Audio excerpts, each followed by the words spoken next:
En las tablillas de arcilla sumerias se encuentran los textos con lenguaje cuneiforme más antiguos de la historia. Ahí se nos dice que el germen de toda la civilización humana proviene de unos misteriosos seres de gran estatura que los sumerios conocían como los dioses Anunnaki.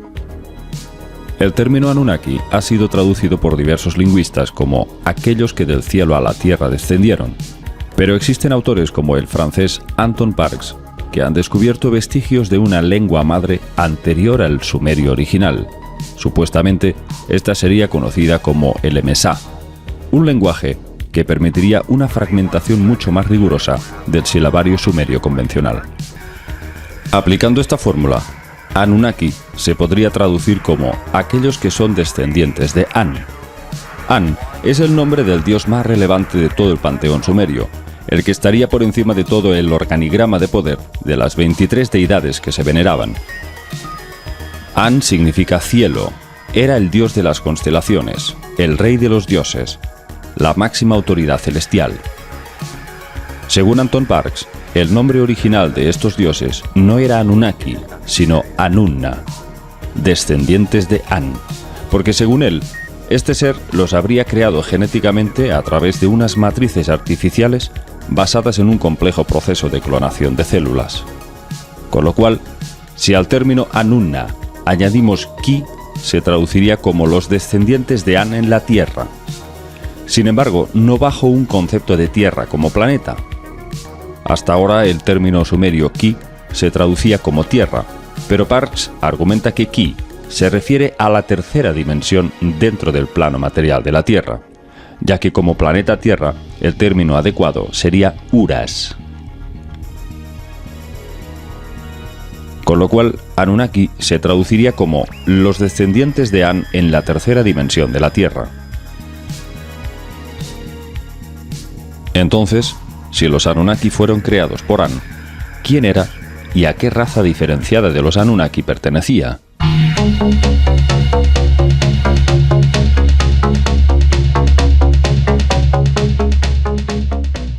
En los textos sumerios también aparece un término para designar a los grandes dioses y soberanos que están por encima de los Anunnaki, y estos son llamados los Usungal, que significa magníficos dragones.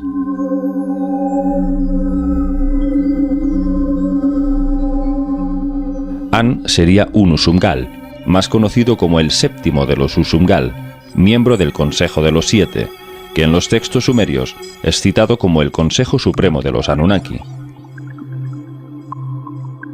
Los Usungal eran una raza draconiana que había creado a los Anunna como estirpe de guerreros para combatir contra su enemigo, los Kingu. También en las tablillas aparece esta raza draconiana enfrentada contra los dioses Anunnaki Usungal.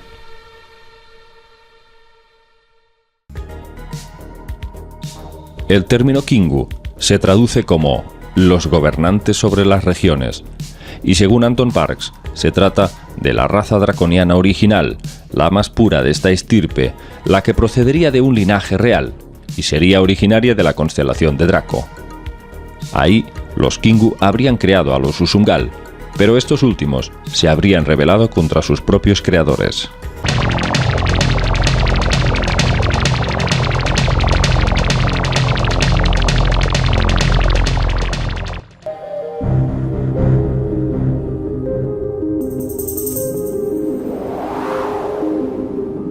La raza Usungal Anunnaki habría llegado a la Tierra hace más de 400.000 años como exiliada de guerra, tras huir del asedio de su eterno rival. Llegaron en un estado lamentable, desgastados tecnológicamente y muy reducidos en número. Según Parks, fue una colonia de pocos Usungal que se establecieron en las montañas Tauro, en Turquía. Esta raza reptil habría diseñado con unas matrices artificiales una especie de tanques biológicos de clonación a un total de 1,5 millones de guerreros Anunna, pero las bajas durante el conflicto redujeron su número hasta los 600. A estos Anunna habría que sumarles otra segunda variante reptil que habría creado el dios Enki, los llamados Nungal. Estos en acadio eran conocidos como los Igigi, aquellos que ven y observan, también llamados en el libro de Enoch como los vigilantes y en la Biblia los ángeles caídos. Esta raza reptil se establecieron primero en las montañas Tauro, en Turquía, y desde ahí realizaron una topografía terrestre para esbozar un mapa de asentamientos en la gran llanura mesopotámica.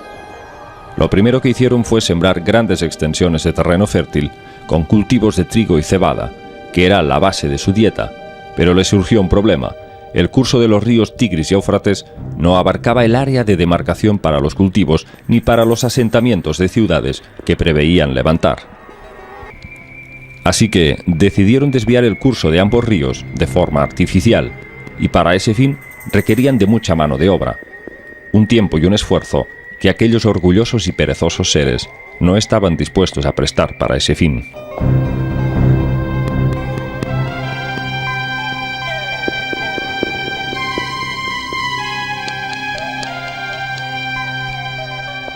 Es por ello que el Consejo de los Siete utilizó a los Nungal como esclavos para dicha labor y para realizar trabajos forzados en las cosechas, más la propia edificación de las grandes ciudades mesopotámicas.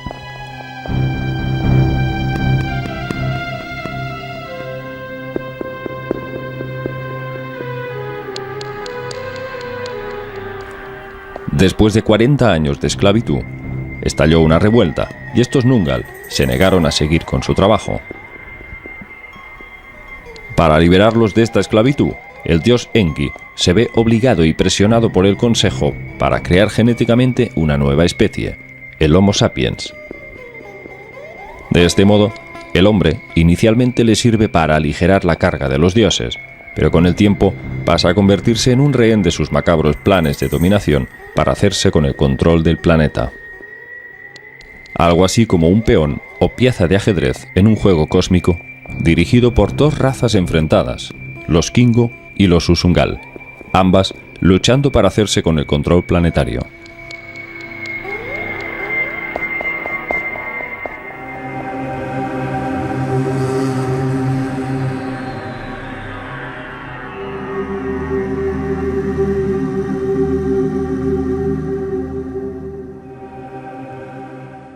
A lo largo de la historia podemos encontrar suficientes evidencias para probar que por lo menos dos razas alienígenas han estado en guerra en nuestro planeta, dejando tras de sí la estela de la muerte y la devastación.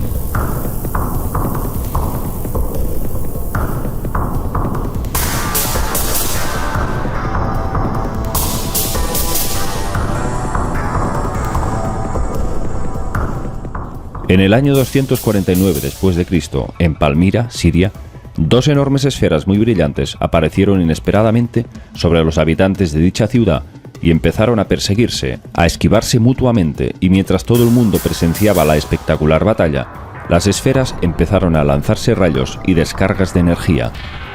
Uno de los objetos realizó una maniobra a muy baja altura y los ciudadanos sintieron como la temperatura subía repentinamente, levantando una ola de pánico.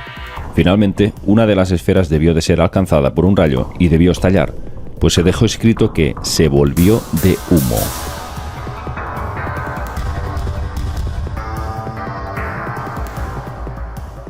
En el 460 después de Cristo, entre Siena y Florencia, fueron vistas 20 nubes que volaban en formación y batallaban unas con otras, desencadenando unas ventiscas o fuerzas que destruían casas, rocas y paisajes, haciendo volar por los aires a personas y animales.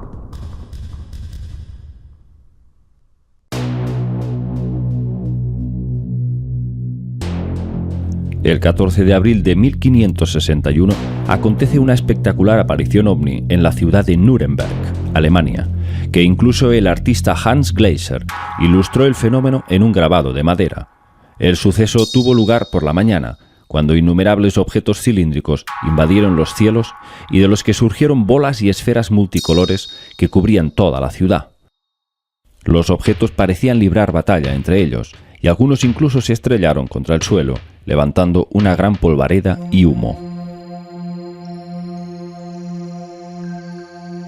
En textos hindús, como el Ramayana, se dice que los hombres de los Vimanas eran capaces de viajar por los aires a grandes distancias y en un tiempo maravillosamente breve. Danava, el disco destructor, disponiendo de armas espantosas, era capaz de destruir las ciudades, Gurkha, a bordo de su Vimana de gran potencia, lanzó sobre la ciudad un proyectil cargado con la potencia del universo. Una luz igual a 10.000 soles se elevó en el cielo. Los cadáveres que resultaron del fuego eran irreconocibles. Los cabellos y las uñas se les caían, las plumas de los pájaros tomaban el color blanco, los alimentos eran malsanos.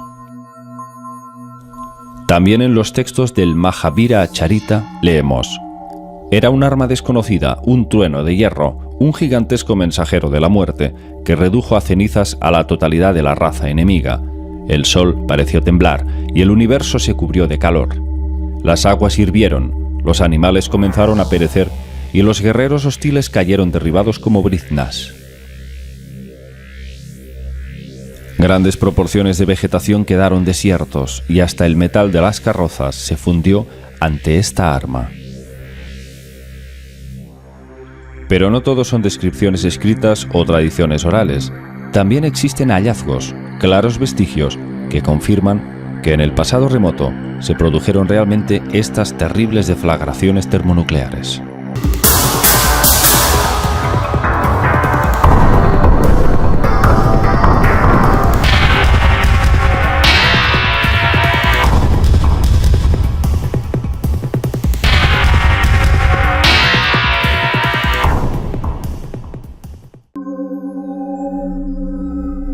En 1992 fue hallada una gran capa de cenizas radioactivas a 16 kilómetros al oeste de Jaunpur, India.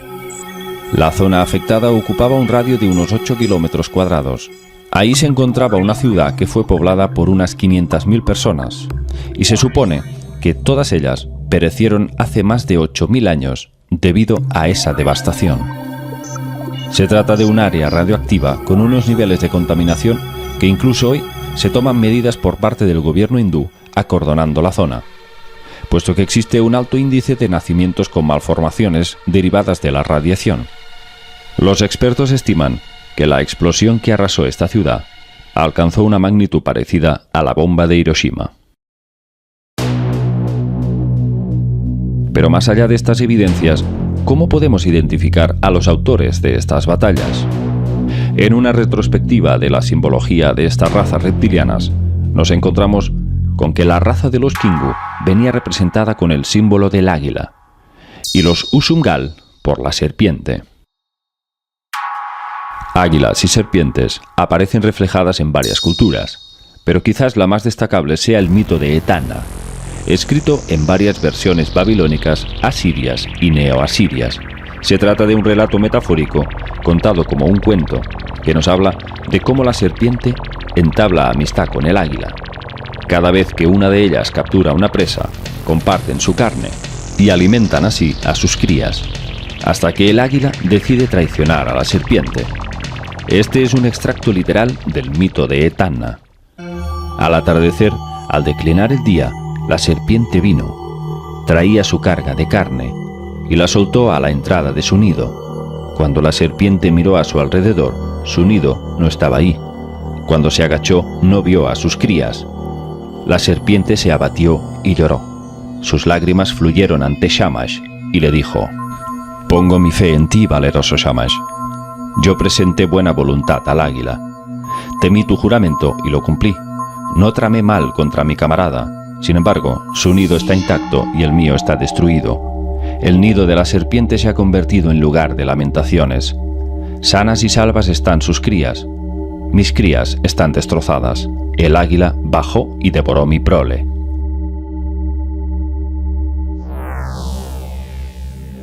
El águila y la serpiente es una simbología recurrente en órdenes de caballería, escudos de armas de estados y familias nobles, y también en sociedades secretas. El cargo heráldico Visione, la gran culebra, está presente en destacadas familias como los Visconti o los Sforza. Pero el símbolo del águila y la serpiente aparece incluso en el escudo nacional de México. Esta parece ser una representación de la enemistad entre la raza Kingu, el águila, y los Usungal, la serpiente, lo cual no hace más que confirmar lo que nos cuenta Anton Parks,